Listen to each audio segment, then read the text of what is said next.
Hi, my name's Kelly. I'm a CBT therapist and forensic psychologist. And if you watch one of my other videos when I spoke about the big 5 personality traits, I want to introduce to you another model to maybe help you to understand personality. So with the big 5, you've got openness, conscientiousness, extraversion, agreeableness, and neuroticism. And for years that has arguably been one of the cornerstones of personality research. But today I want to focus on a newer and more expanded model that has really been influential when we're thinking about personality. So it's the HEXACO model. So the HEXACO actually stands for 6 different dimensions of personality. So you've got honesty and humility, emotionality, extraversion, agreeableness, conscientiousness, and openness to experience. So as you can hear already, there is some overlap. But this model was actually developed by Lee and Ashton in the early 2000s. And while it does overlap with the big 5, it introduces important distinctions, and particularly the one with honesty and humility. So I'm going to break down each dimension of the model one by one. So breaking down the traits. So first of all is the new one, honesty and humility. So what this dimension captures really is traits like sincerity, fairness, and modesty. So people who would score high on the honesty and humility are often less likely to maybe exploit other people for their own gain and are generally more humble. And on the other side, individuals who may score low on the honesty and humility can sometimes be a bit more egotistical. They can be more willing to manipulate situations for their own gain and can be more interested in the material things in life. So if you want to, I suppose, imagine the different distinctions on this dimension, is thinking about maybe, again, we're thinking stereotypically, but a selfless volunteer versus a cutthroat CEO. And that kind of captures the extent really of this spectrum. Next up, we've got emotionality.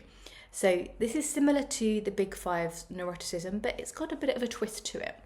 So emotionality in the HEXACO model measures traits like anxiety, fearfulness, and the emotional dependence on other people. But it also looks at emotional bonding, sentimentality, which makes it it's a broader concept than neuroticism. So if we think about this, if someone is prone to feeling quite anxious, but is also maybe more empathetic and emotionally supportive, that could be because there's a higher emotionality that is at play there. And then if we think about extraversion, so it stays relatively close across the 2 models. And what this does, it measures someone's social confidence and their energy levels and their tendency to maybe seek out social interactions. Probably most of you have heard of an introvert, extrovert, so this is thinking about that.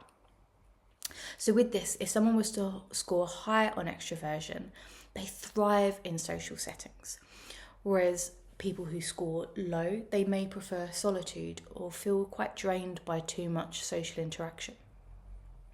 But again, as we know when we're thinking about ambiverts or people that kind of flip between the both, and as with all personality traits, it isn't always so stagnant. There is changes that can be dependent on the situation, the individuals involved, how someone feels on the day. But there's going to be a core theme across the dimensions.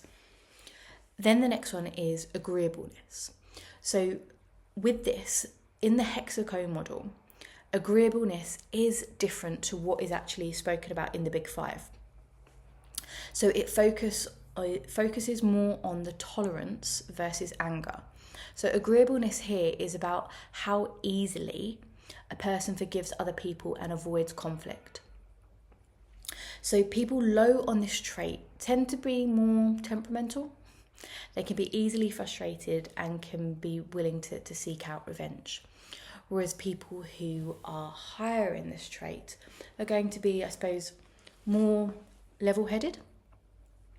and more kind of, or less likely to actually seek out revenge. Then we have conscientiousness.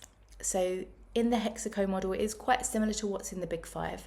So this reflects upon self-discipline, organisation, and dependability. And high scorers on this are normally quite diligent.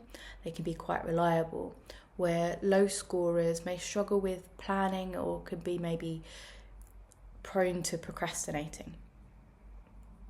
And then the final dimension that we're going to think about is openness to experience.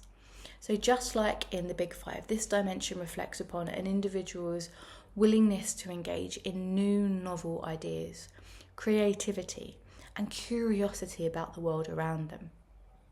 So individuals who would score high on this are often quite imaginative and unconventional sometimes in their ways of thinking, while people lower on the end of this might prefer routine or maybe more traditional ways of thinking. So as you've seen in my other video where I covered the Big Five, you may be thinking, well, why would you want to use the HEXACO model instead? And it's not about one or the other. It's about being able to see personality as so many different dimensions.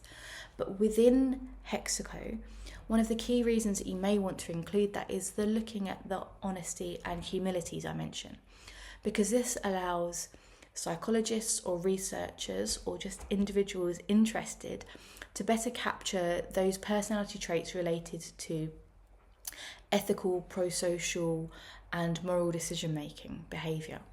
And when you look at some of the studies around the HEXACO model, that when you think about in forensic psychology, that honesty and humility is actually a strong predictor of traits such as fairness, modesty, and even engaging in criminal activity. So it's really important that when we are thinking about these different traits, that we can use them how we see fit, and even if it's just for our own interests. But remember, there are so many different models out there, and this is just an introduction of another one. So I hope you found that helpful. Thank you as always for watching. Take care, and I'll see you soon.